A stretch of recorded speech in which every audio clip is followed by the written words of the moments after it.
Oi, eu sou a Mini. Eu sou a Daisy. Meu nome é Flávia Borges. Sejam bem-vindos ao Donas Cast. Esse é mais um episódio do quadro Mulheres Criativas. A cada episódio a gente convida uma mulher da indústria criativa para conversar sobre um tema que envolve o mercado que ela atua.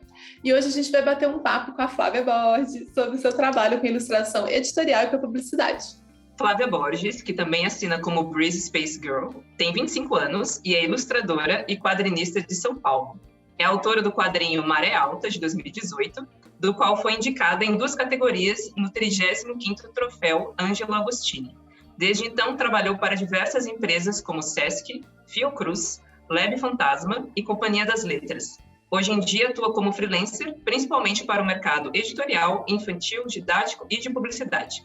Quem quiser conhecer e acompanhar o trabalho dela, pode segui-la no Instagram, @BreezeSpaceGirl, que vai estar escrito na descrição do episódio. Ou você também pode dar uma olhadinha no portfólio dela, que está lá no Behance, que é o behance.net/FláviaBSilustra. Flávia, muito obrigada. Obrigada! Por aceitar nosso convite. Obrigada a vocês pelo convite. Muito feliz que eu já acompanho o podcast. Então, muito feliz de estar aqui hoje. Ai, que bom. Legal. A gente fica muito feliz. A gente sempre adora bater os papos. E a gente sempre acompanha o trabalho de todo mundo. A gente acompanha esse trabalho há tanto tempo, então estamos muito animadas. Ai, feliz demais, que é mútuo. Eu já acompanho também. Ai, obrigada! E, Flávia, para iniciar o papo, eu gostaria que você contasse um pouquinho pra gente sobre o que te instigou a trabalhar com ilustração. E acho que o que me instigou, assim, foi que eu estava muito também naquela dúvida de sempre que a gente tem de cursar design gráfico, né, para seguir, porque eu já gostava de ilustrar, eu já fazia eu fiz um curso na Saga de Introdução à Computação Gráfica, quando eu estava no 2º ano do ensino médio, e lá eu tive contato com muitas áreas da computação gráfica, então eu aprendi desde edição de vídeo, animação 2D, 3D, até mexer no Photoshop, Illustrator, desenho digital. E das coisas que eu gostei, assim, foi de desenho digital mesmo. Das outras coisas eu não me identifiquei tanto, assim, então já estava muito na minha cabeça que eu queria trabalhar com ilustração, e aí eu comecei a acompanhar muito ilustradoras que postavam, assim, principalmente na época no Facebook, e não sabia muito, assim, da área. Eu fui conhecendo escolas de arte também, né, que davam cursos especializados nessa área da ilustração, e na época, acho que hoje em dia até tem faculdade de ilustração, apesar de que são poucas e também a mensalidades são muito mais caras do que cursos, como que é o nome mesmo? Curso livre? O quê? Curso livre. Eu tô assim, na minha cabeça também, quais são todas as nomenclaturas? Sim.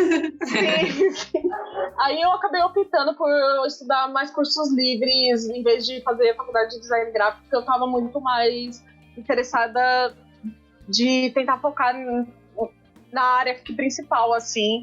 E eu já sabia algumas coisas de design gráfico pelo curso que eu tinha feito lá na Saga. Então, eu tava aí meio que tentando conseguir chegar mesmo na ilustração, assim mesmo. E aí eu fiz curso na Méliès, lá de pintura digital, e o da Quantum, e o da Quanta, que foi o de ilustração anual, que acho que foi um dos mais importantes, assim, que acho que me aprofundou mais de entender o mercado em si, e em vez das técnicas e tudo mais. Então, foi lá que eu tive uma maior noção das possibilidades de trabalhar com ilustração, assim, e onde eu comecei a conhecer pessoas da área mesmo, assim, que já estavam trabalhando e em áreas parecidas do qual eu queria, os alunos também.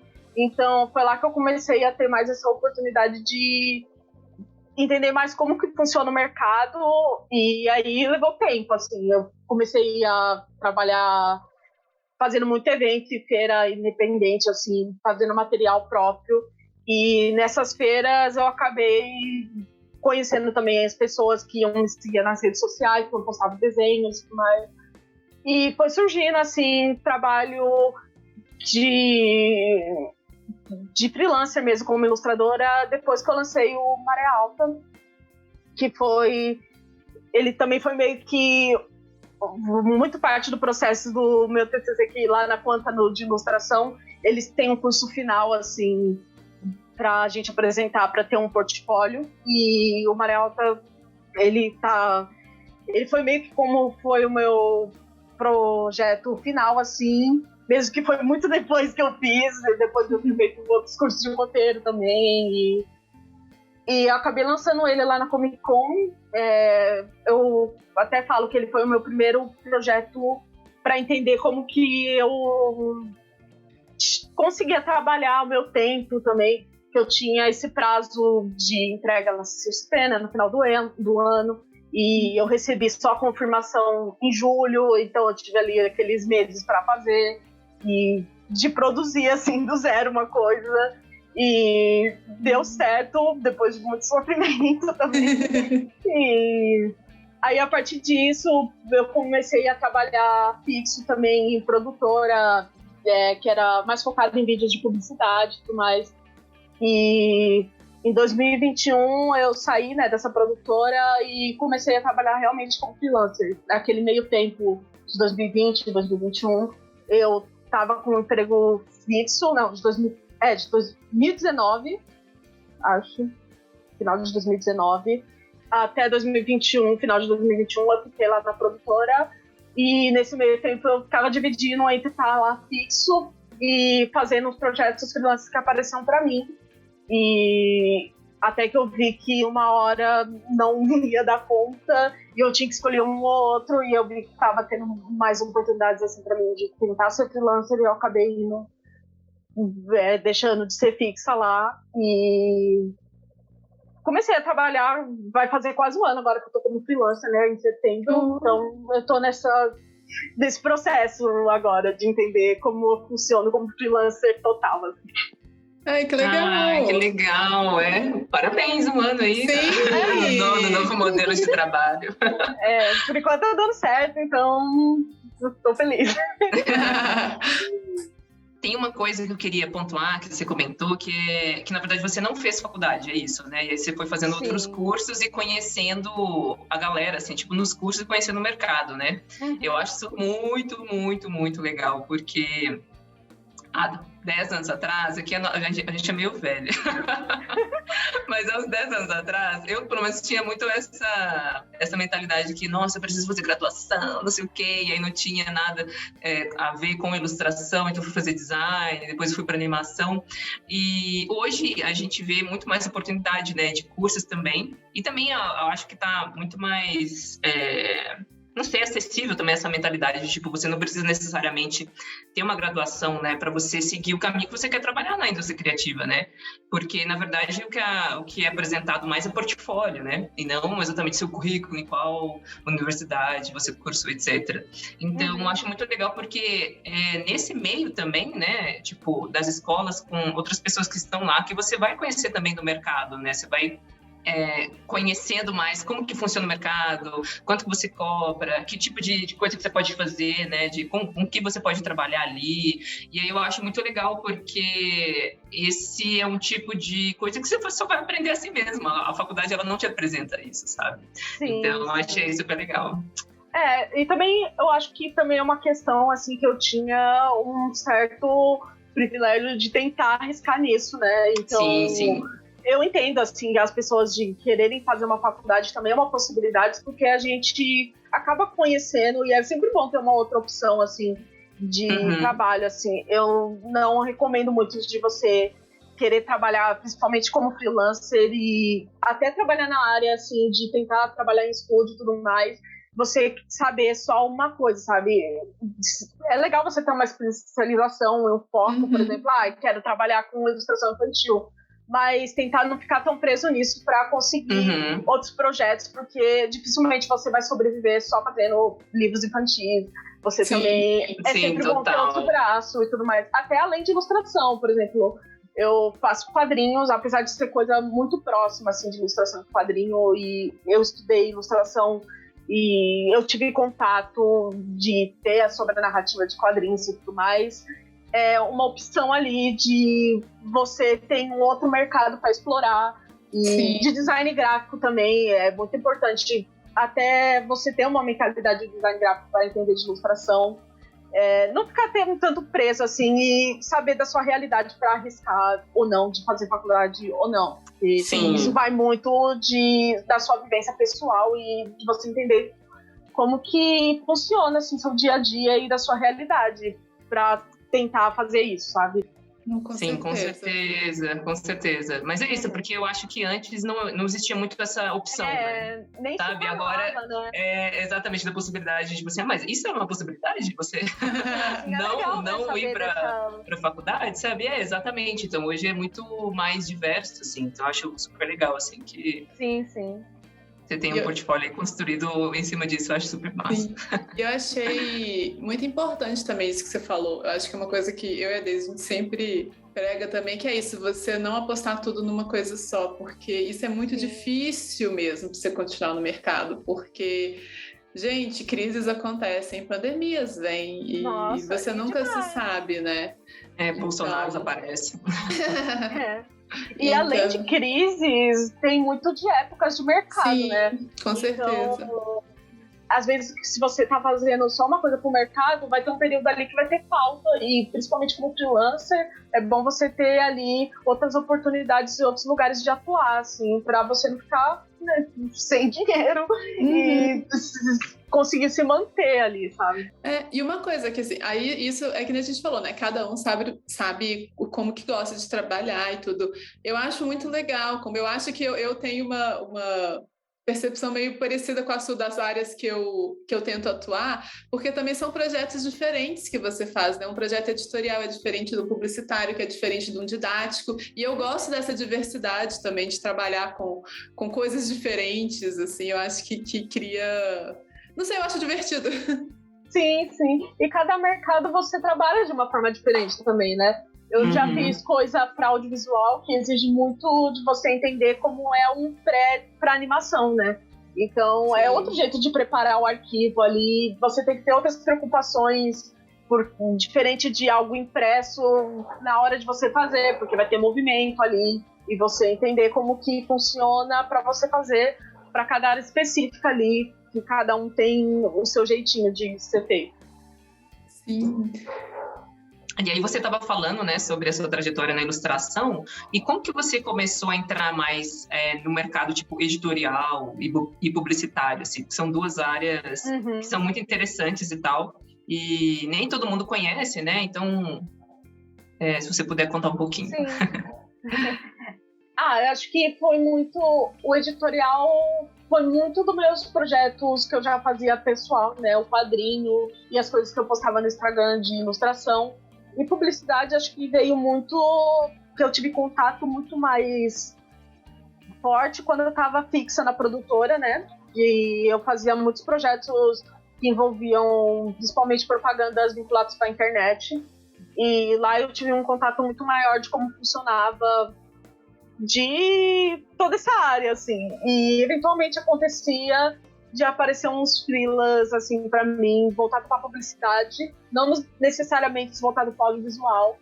E eu via que meu trabalho se encaixava ali, além das coisas que eu fazia no meu trabalho fixo. E lá eu fazia muita coisa com um direcionamento para cada projeto, então eu tinha que me adaptar ao estilo ali, sabe? E os meus projetos de freelancer era muito mais... O cliente entrava em contato comigo já esperando e querendo uma visão e estilo artístico meu. Então, eu vi ali que meu trabalho também encaixava nisso. Eu fiz algumas coisas de publicidade. Acho que o primeiro que eu fiz foi pro Telecine, que foi em 2020, e foi uma publi pro Instagram. E depois foi surgindo outras oportunidades também. Eu já fiz pra Seda, que também era uma campanha vinculada para as redes sociais deles.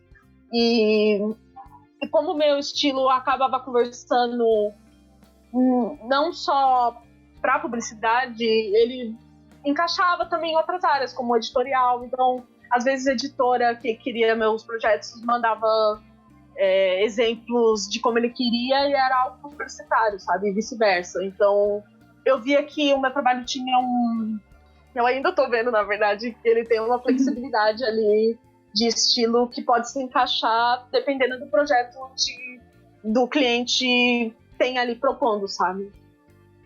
Nossa, e isso é muito legal, porque é bom você saber onde você pode ir, né? E quais mercados você pode atender, né? Eu acho isso muito importante quando a gente tem essa visão. E até, às vezes, a gente até se surpreende com algumas propostas. Tipo assim, nossa, eu nunca pensei em fazer isso, mas super casa mesmo, meu estilo super conversa, sim. Né?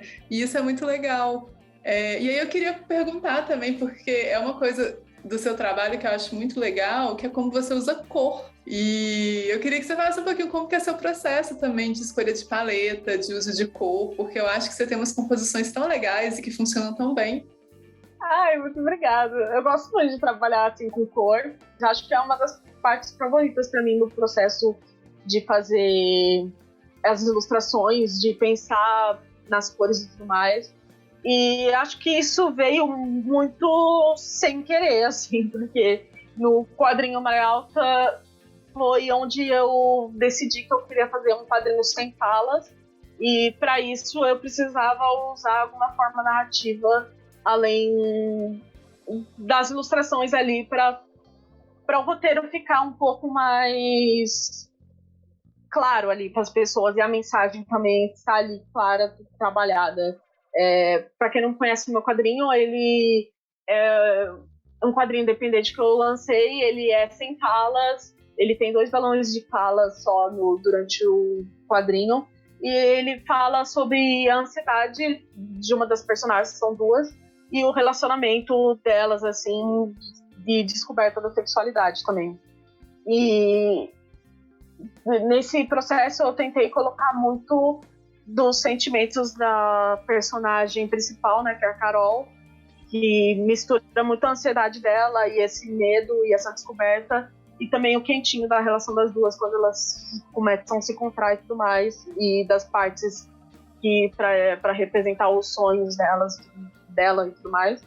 E eu usei o azul e o vermelho em contraste, assim, e as cores iam se juntando, se tornavam um rosa, um roxinho bem clarinho. E então era o azul muito para representar a angústia da personagem, o vermelho e o rosinha para representar essa libertação dela e esse conforto da amizade e do relacionamento amoroso das duas. E a partir disso eu vi que eu gostava muito de trabalhar com cores e tudo mais. E as pessoas começaram a notar também, que também era uma coisa que era um dos principais da narrativa ali. Então, muitas clientes acabam entrando em contato e eu consegui até meu emprego fixo por causa desse quadrinho e por causa da forma que eu trabalhava a cor. E foi indo, assim. E eu gosto muito desse processo. Eu descobri durante fazendo um quadrinho, assim, que é uma parte que eu gosto muito de tentar trazer a emoção e uma forma narrativa ali através das cores. Ai, que legal. Eu amo cor também. Ai. Sim, é uma parte muito legal, assim, de se trabalhar. E acho que dá um complemento maior, assim, na composição. Assim, eu acho que dá uma força maior também, porque às vezes eu me sinto muito difícil de montar composições e pensar umas composições diferentes. Acho que a cor dá um balanço ali e um ponto forte ali do meu trabalho para cobrir as coisas que eu tenho mais dificuldade. Mas é muito legal mesmo, né? Igual você falou do seu quadrinho, né? No caso, a cor também ela é uma narrativa, né? Você usa ela como uma ferramenta para uma narrativa visual e funcionou super bem, assim. Eu estava até acompanhando aqui enquanto estava falando, estava acompanhando aqui no... e é muito legal, né? Saber que a gente pode usar esse tipo de recurso e como você desenvolveu depois os seus próximos projetos, né? Utilizando cor. Eu gosto muito que as suas cores são geralmente vibrantes e é uma paleta mais reduzida, né? Que a gente gosta muito de trabalhar. Eu e a Miriam geralmente comenta isso, né? A gente gosta muito de trabalhar com paleta reduzida, que eu acho que resolve bem e é um desafio mesmo, né? Para você aplicar. Então, a gente gosta muito do seu trabalho também por causa dessa questão. Eu também tenho uma preferência, né, de cores. Eu acho que conforme eu fui fazendo projetos e tudo mais, sempre tem umas cores similares ali que eu acabo usando mais, que eu tenho mais facilidade de montar composições, que é ali o roxo, o rosa, o amarelo, o azul, e acho que muitos projetos que eu vou me envolvendo acabam tendo essa paleta, e até mais recentemente o manual que eu ilustrei para a Companhia das Letrinhas, o manual de penteados para cabelos cacheados, que eu não montei a paleta de cor ali, foi a designer, inclusive eu até quero recomendar o trabalho dela, porque ela que fez todo o projeto gráfico, tem que buscar o nome dela, Mariana, mas ela fez um projeto gráfico, ela faz umas ilustrações muito incríveis e casou muito a composição que ela montou ali pro projeto com o meu estilo também. E foram cores muito que eu já estava confortável e acostumada de trabalhar, então fluiu muito bem. Então acaba casando, às vezes, de eu participar de projetos que nem fui eu que dei a direção de arte, mas que me chamam porque já sabem que tá similar ali e tudo mais, e acaba casando as coisas. Não, que bacana isso, eu achei muito massa. A gente depois vai anotar, vai deixar aqui embaixo também na descrição o projeto e também o nome dela, né, pra gente recomendar. E já que você comentou do livro, a nossa próxima pergunta era sobre ele. Você acabou de lançar, né, o livro Manual de Penteados para Crianças Negras, escrito pela Joana Mendes e Mari Santos, e ilustrado por você, e lançado pela Companhia das Letrinhas. E a gente queria te perguntar, né, como é que foi o processo de ilustração para esse projeto, né? Ficou tão legal. Acho que tem que começar pelo convite, né? Como que foi para ilustrar o livro. Eu recebi o convite, acho que foi em julho ou junho do ano passado, e já era um período que eu estava ali no meu emprego fixo, que eu já estava meio querendo sair, porque publicidade é complicado para a saúde mental. É um lugar que você tem muita oportunidade de participar de projetos grandes ali, e acho que sendo fixo assim no Brasil não é tão vantajoso financeiramente, mas você tem uma experiência muito grande ali de entender como funciona tudo. E acho que o fato também de eu estar ali e eu via que minha carreira também estava dando um pouco mais certo de fazer trabalhos pessoais, que era coisa que eu não tinha tanta oportunidade de fazer no meu emprego fixo, que era coisas que eu tinha mais que simular estilos e seguir um briefing a partir do que aparecia para mim. E quando surgiu esse convite, foi um divisor muito de águas, acho que para minha carreira no geral. Eu recebi da Joana, que ela falou comigo no Instagram, e falou que a Companhia das Letrinhas ia entrar em contato com o projeto do livro dela, até então eu não sabia direito o que seria. Aí a editora entrou em contato comigo e explicou todo o projeto, e eu fiquei muito apaixonada, porque era basicamente, acho que um projeto da minha vida, de coisa que eu sempre quis trabalhar, e nossa... Que lindo! Ai, quando isso acontece, né? Que maravilha! Nossa, E foi no momento, assim, que quando veio, eu já sabia que ia ser um livro grande, que eu ia ilustrar muito, e que dificilmente eu ia conseguir estar ali balanceando entre o meu trabalho fixo e o freelancer. E eu já estava bem mal, assim, de saúde mental. Foi um período que eu já estava com uma ansiedade muito forte e com depressão, e eu estava tendo até ataques de pânico, assim. Então, era um período complicado ali, no geral, de coisas pessoais e coisas do trabalho. E quando eu recebi o convite, né, elas falaram, a gente marcou uma reunião, e aí na reunião elas basicamente falaram que elas já estavam querendo trabalhar comigo faz tempo, que só estava esperando chegar um projeto para me chamar, e foi, acho que uma das coisas mais incríveis que eu ouvi, assim. Que legal! Eu também já estava também bem...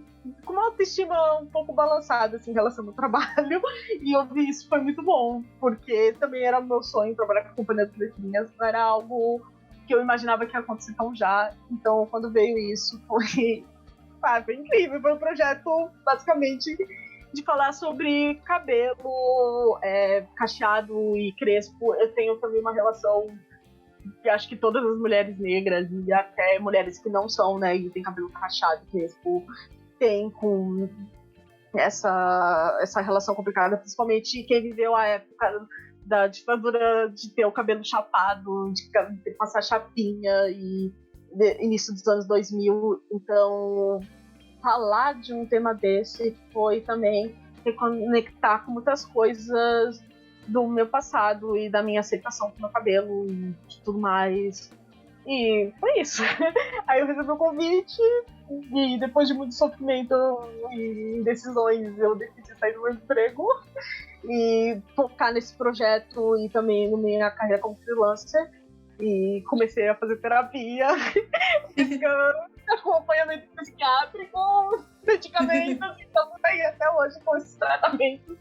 E também seguindo de conciliar tudo isso e, enfim, essa outra etapa da minha carreira e toda essa ansiedade de fazer esse projeto que ia levar um tempo para lançar. Ele estava previsto para ser no começo de 2020, desse ano, de 2022, e teve os atrasos normais assim que acontecem, e acabou sendo lançado recentemente lá na Bienal do Livro, e foi incrível. Acho que tudo assim, aí do processo em geral, eu não sei se vocês querem que eu entre mais em detalhes, enfim, mas foi isso, assim, foi um sonho realizado assim, na carreira. Ai, que legal. Parabéns, ficou lindo! Ai, obrigada. Eu só queria comentar que é tão legal esse projeto, porque eu me identifico super também com isso. Porque é justamente isso, é aquele tipo de coisa que a gente nunca teve quando a gente era criança ou adolescente e tal, e agora, né, tipo, surge esse projeto, então é muito bom saber que tem, assim, e aí, tipo, dá vontade a gente mesmo também comprar, né, tipo, não é um manual, tipo, só infantil, sabe, mas pra todo mundo, é muito legal isso. E isso que você falou vi muito na Bienal, assim, porque as pessoas que a gente teve no lançamento, a gente fez o autógrafo lá por um tempinho, e vinha muito adultas, mulheres muito mais velhas, com mais de 50 anos na nossa mesa, falando que estava muito feliz de ter finalmente um projeto desse, que só agora, sabe, em 2022, que a gente tem acesso a algo desse, e que infelizmente ainda é uma coisa necessária, porque não deveria, sabe? E ter todo esse histórico que a gente tem de pessoas mais velhas dando para filhos, sobrinhos, netos, e ter esse contato lá, a gente vê que a gente tem muitas vivências parecidas e coisas que a gente acha que não tem quando a gente está muito solitário, sabe? E não tem acesso a essas discussões. Então, todo mundo tinha uma história muito igual, de que alisou por muito tempo, não aceitava, mães e pais não conseguiam lidar com o cabelo porque não entendiam como cuidar, não tinha produtos na época, não tinha nada disso.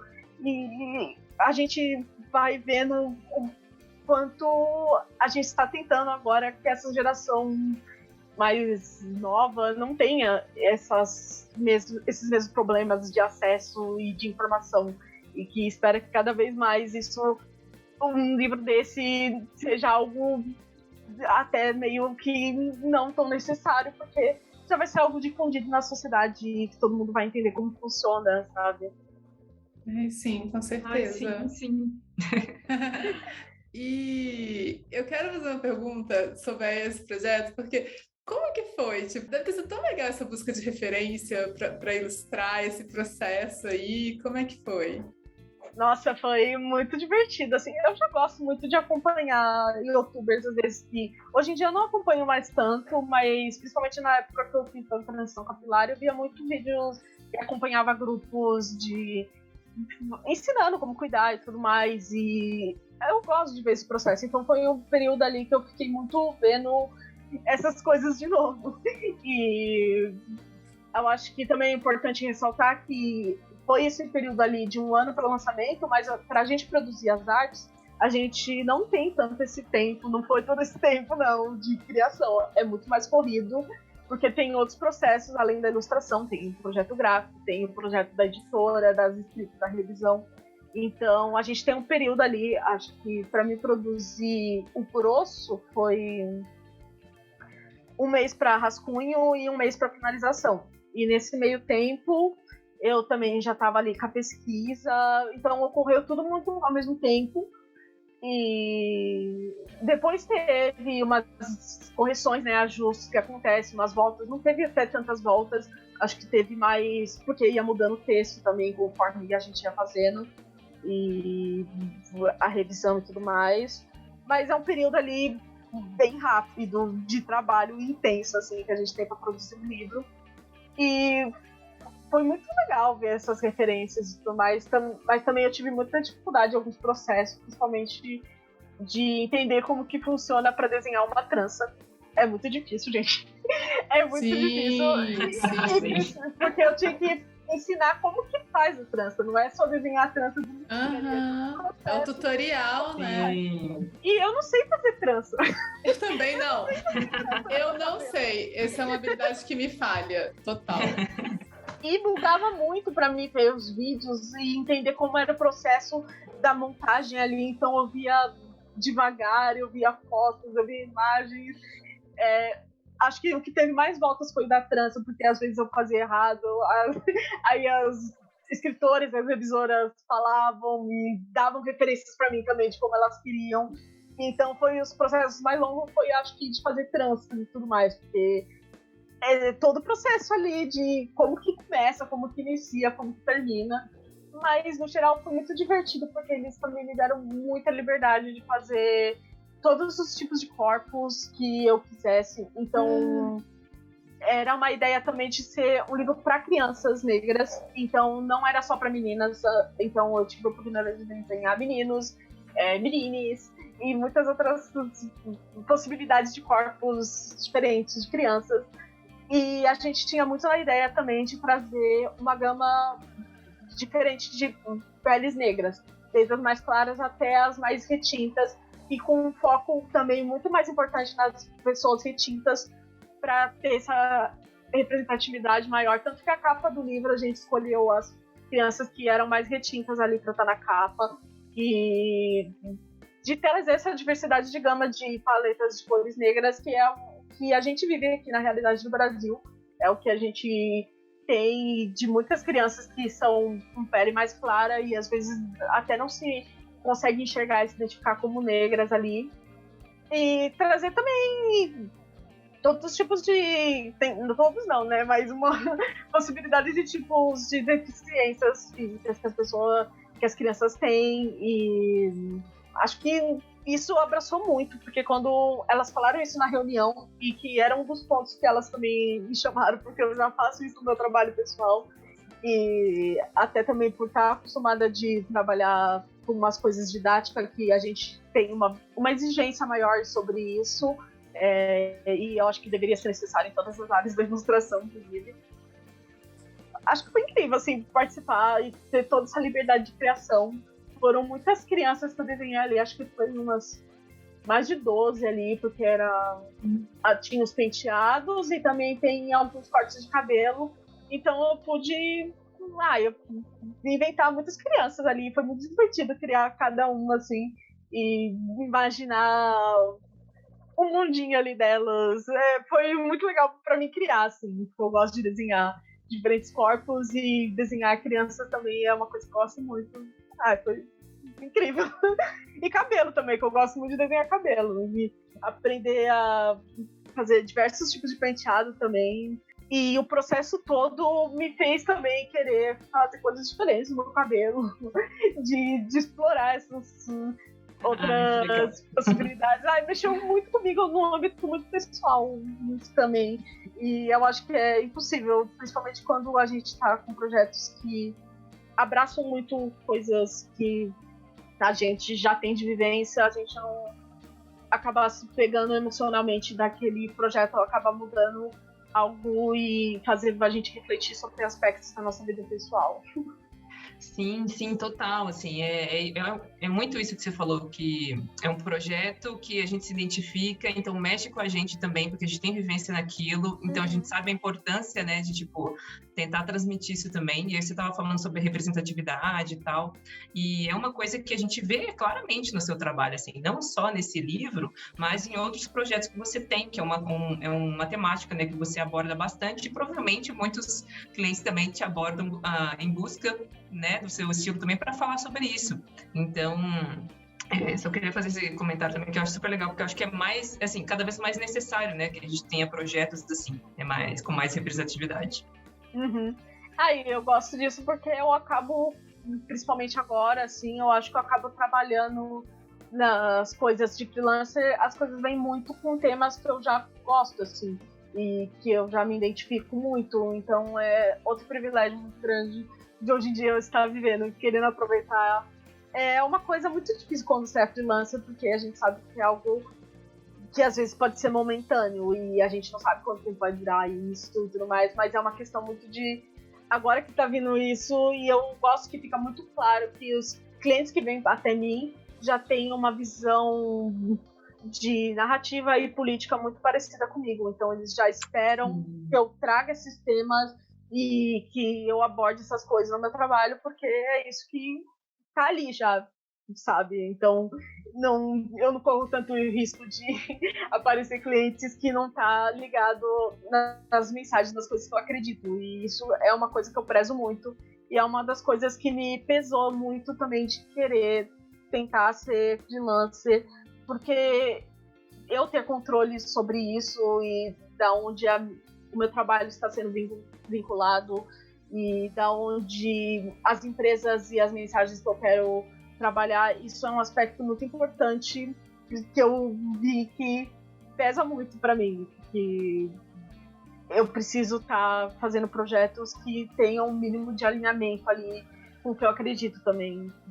Nossa, total, assim, eu também tenho essa sensação, né, esse sentimento que é tão bom, e aí acho que a gente consegue desenvolver também cada vez mais projetos que a gente gosta, que a gente se identifica, que a gente se sente bem fazendo, né, e aí eu acho que é muito daquilo que a gente está falando do livro, sabe? Você se dedicou muito a ele, que é uma coisa que você se identificou, e a gente consegue ver isso através do projeto, sabe? Então, provavelmente você recebeu e deve estar recebendo ainda muitos feedbacks também de pessoas que leram o livro, que se identificaram com isso, e é muito, muito legal essa troca, assim, eu acho que é o que deixa a gente também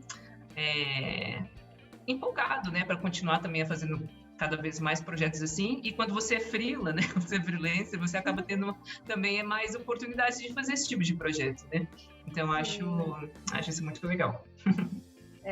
Ao mesmo tempo também, para mim, pelo menos, é uma responsabilidade que eu senti muito grande, assim, então, ao mesmo tempo que eu tava fazendo esse projeto, muitos momentos que eu tava fazendo ali, também eu me sentia muito com uma responsabilidade grande, sabe, porque é um livro que uma temática que não é abordada tanto. Eu pelo menos nunca vi um livro que tivesse um manual que ensinasse sobre penteado, e você tá ali como uma pessoa, não só uma, né? Eu, as autoras e toda a equipe, que eu também acho importante ressaltar que a equipe majoritariamente era de mulheres, as autoras são negras, e nossa, para mim muitos projetos também eu fico muito feliz de participar, que eu tenho muitos clientes mulheres, então, e tanto na publicidade que eu já tive, é uma diferença muito grande você trabalhar com mulheres e você trabalhar com homens, e ter uma visão de quem realmente está ali querendo fazer uma diferença para temáticas que a gente está necessitando, e a gente está trabalhando em coisas, e a gente às vezes vê que a equipe não é exatamente que entende sobre esse assunto, então faz muita diferença. Mas como eu estava falando da questão da responsabilidade, isso também pesa muito, porque a gente vai fazendo e a gente fica pensando muito que, apesar da gente estar ali tentando representar o máximo possível, ainda não é o suficiente essa responsabilidade de estar só na gente, sabe? E tem muito medo de errar e muito medo de a gente tentar fazer algo com uma intenção que é boa e tudo mais. Por mais pesquisa que a gente tem e conversas e trocas, às vezes a gente pode falhar, e tem esse peso de que dessa representatividade tá ali em cima de você, e não é uma coisa que deveria ser, sabe? Eu trabalho nisso e eu gosto muito. Um dos meus objetivos principais é justamente representar o máximo de pessoas possíveis, e também as coisas que eu não tive a oportunidade de ter, mas é também uma coisa que a gente trabalha já pensando num coletivo. As coisas que eu faço é muito também pensando que tem outras pessoas que podem fazer isso também. Tem uma gama de artistas aí, e uma classe que pode falar melhor, e quanto mais vivências e pessoas diferentes que a gente tem trabalhando, mais visões e aspectos de representatividade a gente tem. Então, eu acho que é importante ter essa representatividade imagética que cada artista pode representar, mas é importante ter a pessoa ali diferente e diversa fazendo também. Então, é uma questão de abertura de portas e de ter acesso a ter uma consciência de classe, de certa forma, que tem outras pessoas nesse ramo e não é só eu que estou ali para representar tudo. Conheço outras artistas que fazem projetos incríveis e às vezes o que eu não consigo te representar, muitos outros artistas vão. E é isso, sabe? Ter essa pluralidade de profissionais atuando na área, além do desenho ali, sabe? A pessoa da produção. Sim, é muito importante. Eu acho que é muito importante cada vez mais ter esse movimento mesmo, né? De chamar sempre pessoas diversas para fazer os mais diversos projetos e não só os projetos diversos, né? Sim, eu acho que é isso. A gente tem que ter essa representatividade no geral e é muito injusto isso ser cobrado de indivíduo e não do sistema, né? Eu acho que isso que você falou é muito importante, a gente ter isso em mente e a gente realmente parar e se perguntar, tipo, como que eu tô inserido nisso, né? O que eu posso fazer para ajudar? Eu acho que é uma coisa que a gente tem, né, que ter em mente e nos mais diversos projetos, né? E isso é muito legal, né? De ter e de várias e várias empresas chegarem em profissionais diversos, né? E você mesmo, que a gente está conversando aqui da sua carreira, atender tantos leques, né, do mercado. Então, isso é muito legal, né? Ainda mais que a gente está falando aqui de editorial, mas tem a parte de publicidade também, né? Que a gente queria focar e que nem você fez aquela campanha super legal da TIM, que eu adorei. Curti uma depressão, gente, que sonho desenhar eles. Isso também foi um sonho enorme, porque eu sou muito fã. Aí, quando veio, é uma campanha, enfim, muito incrível de ter participado. Sim, aí depois até assim, mudando muito o tema, né, mas é porque eu também queria saber um pouquinho como é que foi, e depois a gente conversar um pouquinho até dessa diferença que você vê nessas duas áreas de mercado, né, o editorial e o publicitário. Acho que falando justamente de algo que você abordou, que é essa diferença de temas que a gente pode abordar e de outras coisas que a gente além das coisas que a gente não é imutável, sabe? Eu sou uma mulher negra, LGBTQIA+, e eu sou além disso, sabe? Eu sou além desses temas que estão ligados com a minha vivência, eu tenho gostos e eu tenho outros interesses também de trabalho. E quando veio essa campanha da TIM também foi muito incrível, porque uma coisa que eu gosto muito de fazer no meu trabalho é abordar música. Eu gosto de fazer tirinhas, adaptando músicas. E um dos meus outros sonhos também que eu tenho é fazer cartaz para show. Eu ainda quero muito fazer isso no futuro. E essa campanha da TIM me deu um gostinho de ter feito isso, que era uma campanha, na verdade ela tá rolando ainda, e que é pro Rock in Rio, que eles estão divulgando vários estilos musicais e através dos seus influenciadores. E eles me mandaram essa proposta, na verdade ela veio do Twitter Art House, que está intermediando todo esse processo. E quando entraram em contato comigo, eles me deram o briefing, né? E eu ainda não sabia qual influenciador de direito ia entrar. E tem essa diferença também, acho que importante, que é às vezes de prazo. Às vezes a publicidade tende a ser mais corrida, assim, dependendo do editorial. E acho que uma das diferenças, assim, é um ritmo diferente de produção. E também a questão financeira, que publicidade é outra coisa, gente. É outra forma, é outros pagamentos, é outro mundo. Diferente do editorial, que é algo muito mais... que a gente não recebe tanto, assim, financeiramente. Dificilmente você vai conseguir se manter fazendo um livro infantil. Você dá até pro editora grande e tudo mais. Você tem que ter ali também outros braços para conseguir se sustentar, principalmente no Brasil atual. E a publicidade é uma das áreas que eu acho que paga muito mais na ilustração. Então tem essa diferença, assim, de orçamento. E quando eles me deram, né, os influenciadores que iam estar participando, eu fiquei muito feliz, que eu gosto muito dos três, pelo menos que eu ilustrei, que foi a Isa, que eu não acompanho tanto a carreira dela musical, mas eu gosto muito, assim, do que ela representa, e foi muito divertido desenhar ela é muito linda. A Pequena Lô, que eu gosto bastante, e o Diva Depressão, que eu sou mega fã, e acompanho demais. E era justamente representar cada estilo musical que os influenciadores mandavam. E foi isso, foi vinculado para a internet, essa campanha. E foi uma oportunidade muito legal de trabalhar algo que eu gosto muito, que é de música. Enfim, fiquei muito feliz. É algo que eu quero muito fazer futuramente. E outra coisa que eles também, quando entraram em contato, eles deixaram muito claro que eles queriam um estilo mais jovem meu, assim.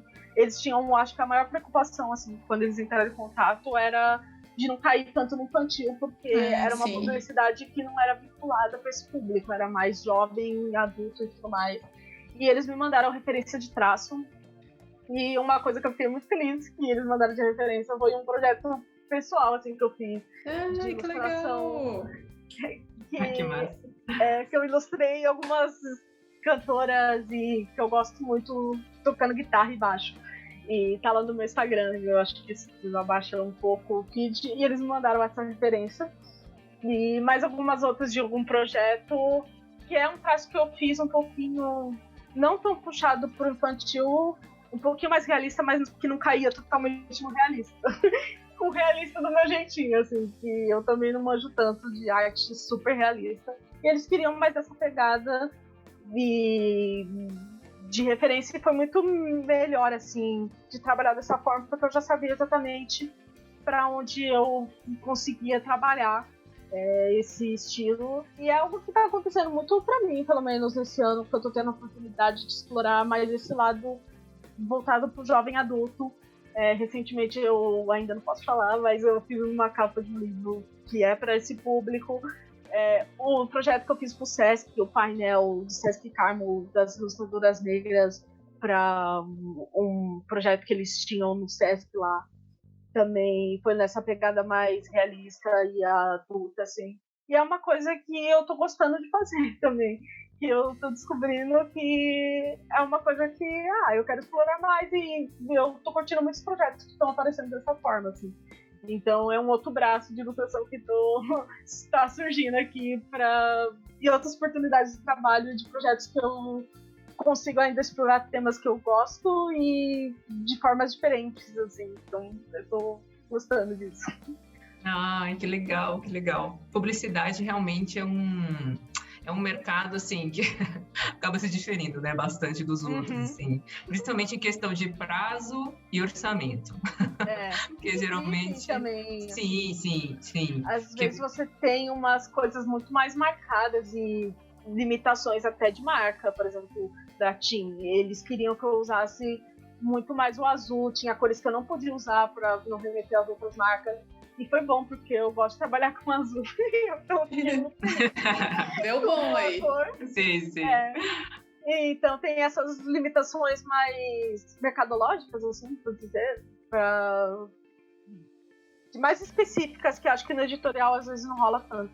Sim, total, assim, até porque você tem que, muitas vezes, a questão de cor, né, adaptar a marca mesmo e tal. E eu acho que a publicidade também, o que pega é que muitas vezes são prazos, né, muito curtos, né? Mas pelo menos eu acho que o valor compensa. Às vezes tem muita mudança no processo também, porque como às vezes é vinculado por marcas muito maiores ali, e às vezes você vai receber um ajuste depois que você já tá ali pronto e tudo mais. E às vezes é umas coisas muito mais puxadas para não correr risco de vinculação de marca. Então são outras preocupações ali, são coisas mais publicitárias mesmo. Sim, isso é verdade. Eu não tive ainda tanta oportunidade de trabalhar com publicidade, assim, mas a experiência que eu tive, assim, realmente cabe nesse sentido, sabe? E você acha que é um mercado assim, que tem muita demanda, um mercado que você acha que abrange diferentes estilos de ilustração? Até que você estava falando do seu estilo, né, de estar explorando aí novas coisas também. Eu acho que é um mercado que abraça muitas diversidades de traços, assim, até porque você pode fazer uma publicidade vinculada para algo mais infantil. Acho que hoje em dia não tem tanto, assim, até por questões de lei, né? Mas às vezes você faz algo para uma marca de brinquedo, por exemplo. Então, às vezes está relacionada ali à publicidade. Então, às vezes você tem uma familiaridade maior com esse traço, às vezes você pode estar trabalhando assim. Mas acho que abraça uma diversidade, porque depende muito de marca para marca que você vai estar trabalhando, assim. Mas é muito legal ver que a ilustração está sempre presente, né, nesse mercado também, de certa maneira, e que também o seu traço acaba casando, né, para diferentes tipos de público, né, porque ele acaba sendo muito versátil, que é uma coisa que você já tinha comentado no início do episódio também. Acho que questão de demanda também, porque acho que a gente tem uma visão também de publicidade que a gente vai ver a nossa ilustração no produto final, e às vezes não é assim. Eu já fiz muitos projetos que ninguém nem sabe que eu estava trabalhando ali, principalmente porque eu estava trabalhando num estúdio e eu fazia muito o pré das coisas, de coisas que eram de gravações e tudo mais. Então, não necessariamente vai aparecer sua ilustração ali, mas existe muita demanda no mercado, principalmente para storyboard de publicidade, para gravação, até de campanhas mais internas que às vezes você vai fazer, sei lá, umas ilustrações muito pontuais no comercial, e são coisas que não necessariamente as pessoas vão bater o olho e falar esse artista tal e tudo mais, você vai identificar, até porque muitas marcas já vêm com uma visão de direção de arte ali e você trabalha a partir disso. Então é uma questão de que o mercado é além daquilo que você vê no produto final. Às vezes tem muito processo de ilustração antes, assim, eu já fiz, e hoje em dia eu faço até um pouco menos, e é uma oportunidade ali, e também ainda é uma área que paga às vezes muito melhor do que do editorial infantil, porque tem uma indústria com muito mais poder financeiro do que essas outras áreas, principalmente hoje em dia, que tem uma crise muito grande no mercado editorial. Não envolve necessariamente você imprimir aquilo, vai ser coisas vinculadas na internet, então não tem esse custo. E tem também um incentivo maior. A publicidade brasileira é uma das coisas muito valorizadas, tanto internacionalmente, então tem esse incentivo, então é onde rola as oportunidades maiores financeiras, mas tem esse lado que é um lugar muito puxado de se estar, pelo menos para mim. Eu não conseguiria, hoje em dia eu vejo muito claramente que eu não conseguiria viver só fazendo coisas de publicidade, por mais que projetos paguem muito e tudo mais. Hoje em dia eu tento estar em projetos que conversam muito mais com o que eu acredito, porque eu também tenho ali o editorial que vem com mais frequência assim, para mim. E acho que é legal você ter essa vivência e entender como isso funciona para você, porque eu falo isso muito para mim, mas tem gente que às vezes ama fazer publicidade, consegue viver no dia a dia. É que para mim mentalmente custa muito. Questões que vai além de... São coisas muito pessoais, às vezes é questões políticas, é questões de aguentar uma rotina e essa exigência muito grande e se adaptar para cada projeto e o imediatismo daquilo. E é muito uma mentalidade que é tudo para ontem, e eu já não sou uma pessoa que funciona dessa forma, numa constância grande. Eu não consigo também, não. Eu acho que é bem aquilo, é você ter um equilíbrio. De vez em quando vai, mas né, tem complicações aí que eu também não... Ainda mais que eu não bebo café, eu não gosto de café, gente. Aí ó, fica a polêmica do dia. Eu não gosto de café. Mas aí dificulta, né? E já que a gente está falando sobre mercado, né, no geral... Qual que geralmente é a média de orçamento, assim? Porque a gente já sabe que tem a diferença, né? Mas partir de projetos editoriais e depois publicitários, por exemplo. Acho que começando por editorial, varia bastante os preços, dependendo da editora que você está trabalhando. Então, acho que vai muito de uma coisa de você saber se você está trabalhando com uma editora pequena ou editora grande. E eu tô falando isso porque também tem você trabalhar para pessoas físicas, projetos independentes. E aí já é outra forma também de cobrar. Vou falar do que eu tenho mais experiência, que é com editoras. E acho que se você estiver trabalhando mais para o livro infantil, a média acho que varia muito de entre uns 3 mil para editora pequena até uma editora grande, mais de 10 mil, 13 mil. Mas, principalmente no infantil, a gente tem que também saber que acontece muito de você receber por direitos autorais, que é uma porcentagem ali que você vai receber conforme as vendas vai acontecendo. Tem editoras que fazem isso, tem editoras que não, mas as editoras que fazem geralmente ficam numa média de 2% a 5% de direitos autorais, e esse valor é a parte do valor de produção. Então, no meu caso, acho que a única experiência que eu tive de editora que pagou esses direitos autorais de forma que foi antecipada, antes de começar assim, o projeto, que foi o da Companhia das Letrinhas mesmo, que eles me pagaram antecipado a porcentagem da primeira tiragem. Aí, finalizando essa tiragem, eu vou começar a receber a porcentagem de venda que a gente fechou. Mas, por enquanto, está quitado, porque eles pagaram a porcentagem e o valor de produção. Mas, geralmente, as editoras acontecem muito de pagar esses direitos autorais conforme vai vendendo mesmo. E cada uma tem um período, às vezes é semestral, às vezes é anual, que você vai receber. Então, vai muito de você, na negociação ali, saber o que a editora é possível de pagar ou não.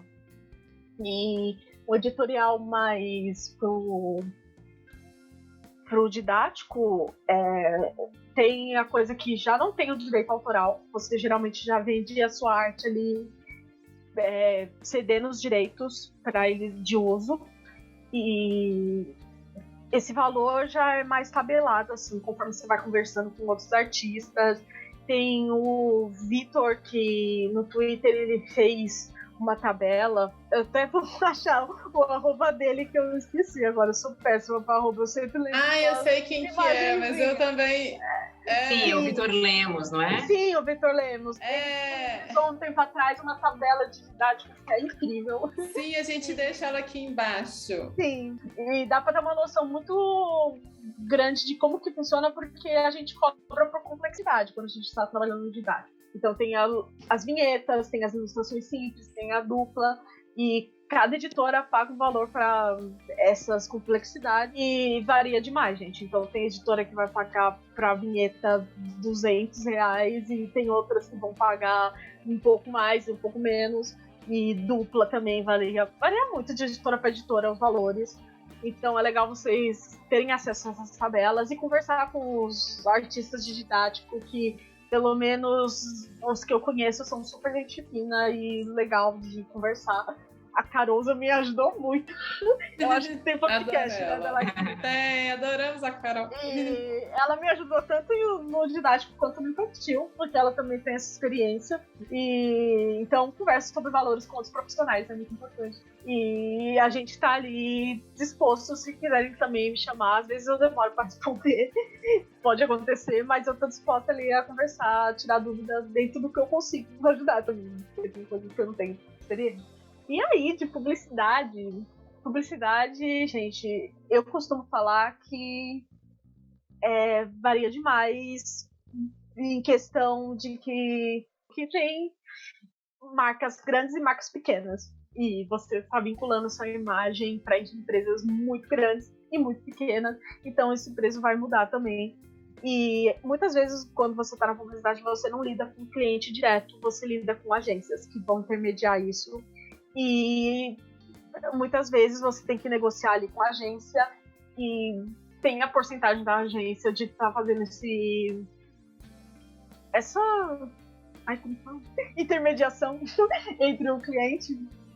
Então, vai ter ali os valores, mas eu costumo falar que dificilmente, eu acho que nem compensa você trabalhar com publicidade com projetos que vai te pagar menos de 4 dígitos. Então, menos de R$1.000, disso falando de uma empresa muito, muito, muito pequena, não compensa. Mas, no geral, quando você trabalha para campanhas e estando ali por projetos, mais de 10K, assim, por projeto. E também acho que é importante ressaltar que tem algumas que trabalham por diária. Eu não tenho tanta essa experiência, eu estou tendo agora mais recentemente, e o valor de diária acho que também varia muito de pessoa e de artista, mas pelo menos um projeto que eu estou fazendo mais recentemente, a agência ela tá pagando, ela vai pagar, a gente tá negociando de fechar entre 1.500 a diária. Então, é o valor que você vai receber por dia, você está recebendo nesse projeto, mas isso varia muito de artista para artista, de agência para agência e de... Enfim, vai variar demais. E coisas também que você faz internacionalmente, também acho que esse valor é outra coisa, porque no Brasil você vai estar recebendo em reais e por fora você vai receber $1 em dólar ou em euro. Sim. Então são outras coisas, mas o que eu falo em geral é que publicidade não é a mesma coisa de você estar fazendo ali uma ilustração, mesmo que seja uma unidade de ilustração, ela não vai valer o mesmo que uma unidade de ilustração ali no editorial. Às vezes vai valer muito mais e compensar muito mais você fazer uma publicidade do que uma para editorial, sabe? Então tem que ter essa diferença assim, de valores e de entender cada mercado e cada demanda. Eu não conheço tantos artistas dessa área da publicidade. Eu conheço mais alguns que eu já conversei e tudo mais. Tem a Bianca Nazari, que ela entende. E, enfim, tem muitos artistas mais voltados para essa área que eu acho que também estão dispostos a conversar e falar sobre esses valores. E entender também de quando uma empresa está ali. Às vezes acontece muito de a empresa já ter ali um orçamento e ela te mandar. E você saber se dá para flexibilidade de uma negociação, se aquele é o valor certo mesmo. Então acho que é legal também conversar com pessoas de cada área. Sim, com certeza. E é muito bom saber, porque eu acho que, ainda mais que você fala, publicidade às vezes é algo... Eu também não conheço muita gente, não falo muito, então a gente fica um pouco perdido. Até eu fico pensando, uma vez eu vi, eu acho que era um tweet da Preta Ilustra, dela falando sobre, gente, olha aí quanto que vai ser o alcance da marca, número de exemplares, se vai ser nacional, se não vai ser... E eu falei assim, gente, eu nunca parei para pensar nessas coisas, sabe? E é legal você falar da Preta Ilustra, porque ela também já me ajudou muito, né? A gente já orçou projetos juntos, e ela me ajudou demais em valores, e ela me abriu, assim, ó, uma porta que eu não sabia de valores que existia. E depende muito mesmo de cada projeto. Então, às vezes eu tô falando aqui mais de 10 mil, gente, mas 10 mil às vezes é troco de bala pra publicidade, é sério. Sim. Tem projetos que vão te pagar muito mais. Eu não consegui ainda projetos que pagar, sei lá, mais de 30 mil, mas varia muito. E é isso, gente.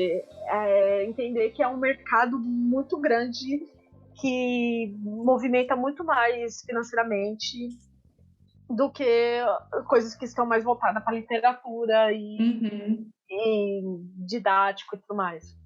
Não, com certeza, não. Eu acho também que publicidade é um universo totalmente diferente. né? Mas eu acho muito importante isso que você falou mesmo, porque a gente acaba conversando, né, com outros profissionais, outros artistas aí que já fizeram um projeto parecido, para você ter mais ou menos uma noção, assim, de quanto cobrar, porque realmente varia de marca para marca, de agência para agência, do tipo de projeto, sim, se é uma campanha tipo regional, se vai ser nacional, o tamanho do cliente. Se vai ser vinculado na internet ou se vai ser vinculado na TV. Sim, nossa. TV é outra coisa.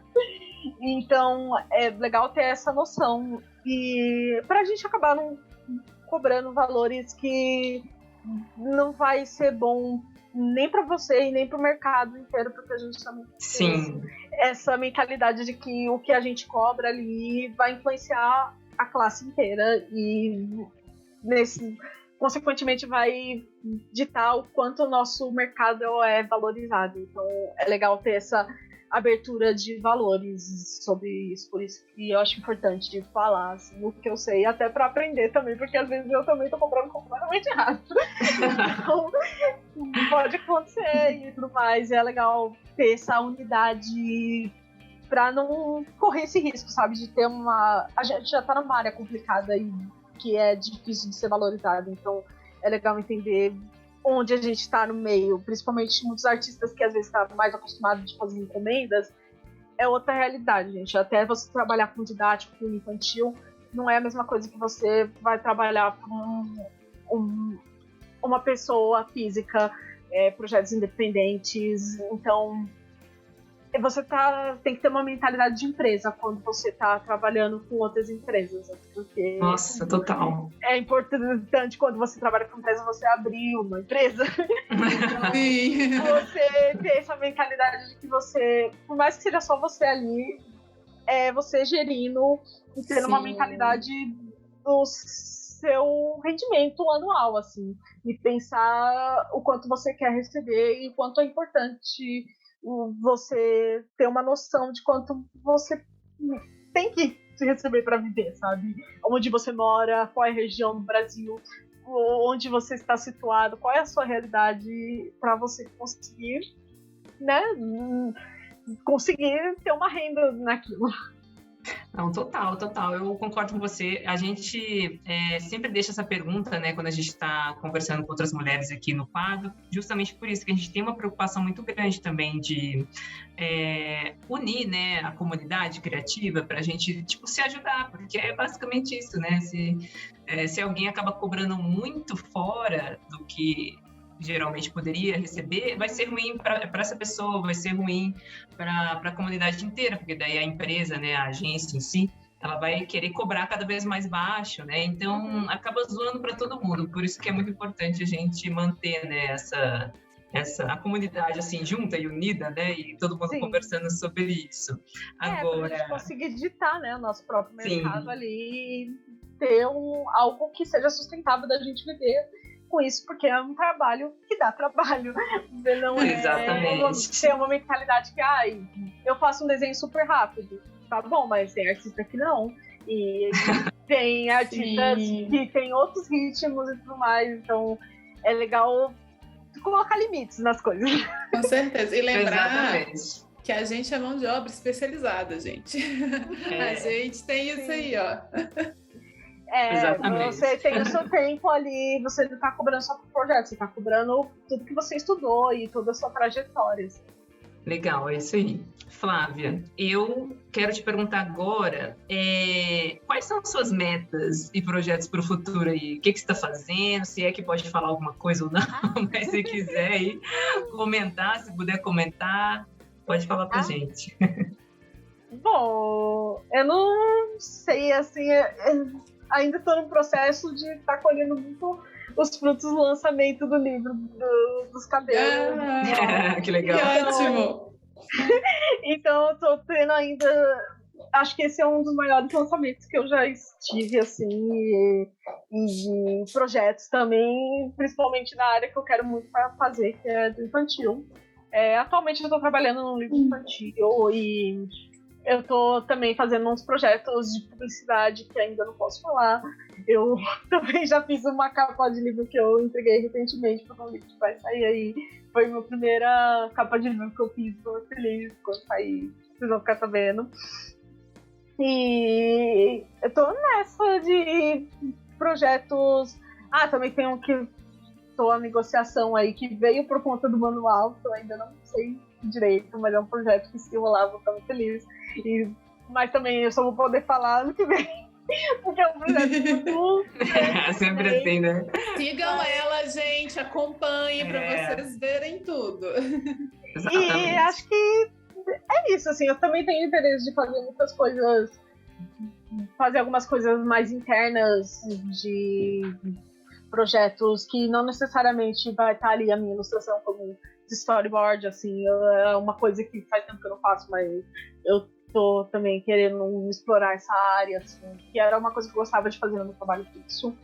E principalmente, não só, eu não tive a oportunidade de fazer muito para animação, mas sim para projetos publicitários de vídeo, assim, de gravação, então é algo que eu também tenho interesse de fazer. Mas os principais eu acho que é manter fazendo coisas tanto dentro do didático como do infantil e tentar colocar e estar participando de projetos que tenham a ver com as coisas que eu acredito. Eu acho que no geral é muito mais. E publicidade também, que eu gosto também de fazer eventualmente com projetos que eu vejo ali e acredito, porque também é muito bom para se sustentar.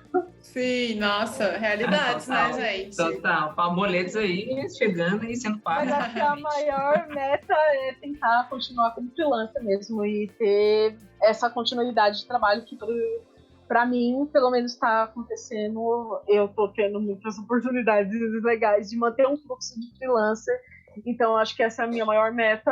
E é isso, tentar aproveitar esse momento de artista autônoma e fazer projetos para empresas, assim, e eu acredito em editoras.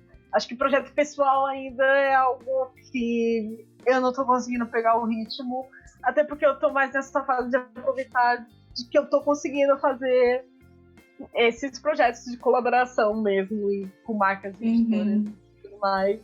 Tá nessa parte de criativa, de colaborar com projetos de outras pessoas. Então, até porque independente é complicado também. É algo que você ter um planejamento financeiro e de saber que às vezes não vai dar um retorno financeiro, vai dar um retorno, outros tipos de retorno, e se der financeiro é algo muito demorado e exige muito mais de mim em outras funções. Sim, que você mesma que aprova, você mesma que faz tudo, né? Então isso é muito desgastante. Eu tô com uns tanto de projetos só enrolando aí. Eu só vi assim, Deise, entrou mais uma ideia aqui, ó, pra minha lista. Entra a gaveta aqui. É uma trilha ali, nossa, é muita coisa, né? Engavetada. É complicado. Mas pelo menos estamos pagando os boletos. Sim. Eu quero tentar manter de fazer coisas para redes sociais, que eu gosto muito de fazer tirinhas e tudo mais, até que às vezes é muito meu portfólio, mas também eu me diverto muito fazendo. Então, e são coisas mais rápidas, não são projetos de quadrinho, projetos longos.